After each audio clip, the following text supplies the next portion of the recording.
Immigration মানে শুধু এক দেশ থেকে অন্য দেশে যাওয়া নয়, এটি একটি দেশের সার্বভৌমত্ব এবং আইনি কাঠামোর প্রতিফলন।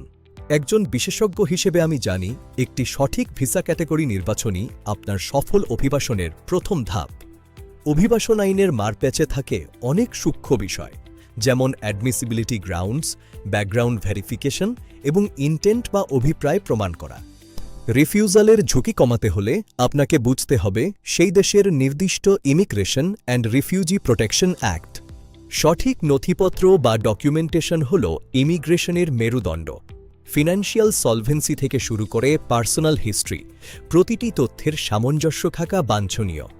সামান্য একটি তথ্যের গরমিল আপনাকে সারা জীবনের জন্য ব্ল্যাকলিস্টেড করতে পারে। বিশ্বের পরিবর্তিত ইমিগ্রেশন পলিসির সাথে নিজেকে আপডেট রাখুন। মনে রাখবেন, সঠিক তথ্যই আপনার বিদেশ যাত্রার স্বপ্নকে বাস্তবে রূপ দিতে পারে। ইমিগ্রেশন নিয়ে আরও জানতে চ্যানেলটি সাবস্ক্রাইব করে রাখুন।